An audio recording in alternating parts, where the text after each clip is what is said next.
Hi, my name is Danny Foote. According to the article Obsessive Compulsive Disorder of July 7, 2009, an individual who was inflicted by OCD said, I couldn't do anything without rituals. They invaded every aspect of my life. Counting really bogged me down.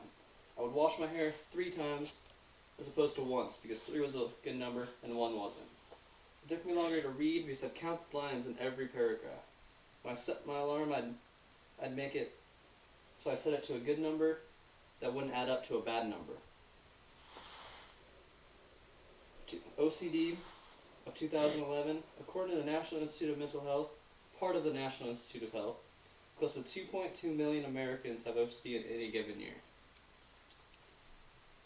To understand what OCD is, first we must understand medically what it is, what the symptoms are, and how we can treat it. First, we must know medically what it is. Gale's Encyclopedia of Medicine defines OCD as the disorder characterized by persistent, intrusive, and senseless thoughts, obsessions, or compulsions to perform repetitive behaviors that interfere with normal functioning. There are 2 main factors that goes into OCD. There's the biological factors that has to do with the brain. The brain's made up of millions of neurons that connect to each other using neurotransmitters. There's a certain neurotransmitter called serotonin that's linked to OCD. Neurotransmitters use electrical signals to connect to each other. So that's how that whole thing works. So there's studies that say that serotonin levels can be passed down from generation to generation. So theoretically, OCD could be passed down to your children from you. There's also environmental factors. I think environmental factors about anything that can make you sad. So either if you get abused, if you have a change in living situation you're not fond of, if you're battling an illness, if you had a death in the family or friends, or if you have work or school problems, or even if you have relationship problems. So therefore, keep your spouses happy. Second, we must look at the symptoms of OCD. There's obsessions, which include the fear of dirt and germs. There's a fear of harming someone, just by any way. There's even the fear of just plain old making mistakes. There's also compulsions like hand washing, which has to do with your germs and your dirt and all that. There's also just shaking hands, which could be clumped into the germs part, or even just hurting someone, maybe if you squeeze a little too hard. There's also the checking. Checking is when you check your stove, your grill, whatever, just all the time, because maybe you think it's going to blow up, or that you burnt the food, or there's somebody in it, or just something crazy like that. There's a particular kind of hoarding that I find very interesting, or OCD that I find very interesting, which is called hoarding.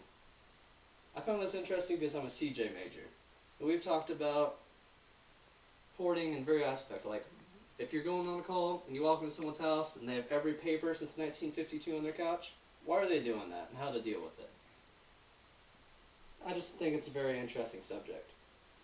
Third, we must understand the treatment options for OCD.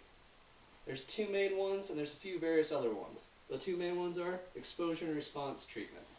This has to do, let's say if you're afraid of germs, we take you out to a men's bathroom and we just make you touch the doorknob over and over again, because we all know most people don't wash their hands after they go to the bathroom, so there's definitely going to be germs in there. And then, worse than that, beat on my face, they would not let you wash your hands. So after touching this dirty, dirty substance, you wouldn't be allowed to wash your hands, which would just drive you insane. This creates like a mental bookmark that says, hey, I touched the doorknob. I didn't die. I might not need this after all. So this will help you make a mental bookmark and just help you fight your problems.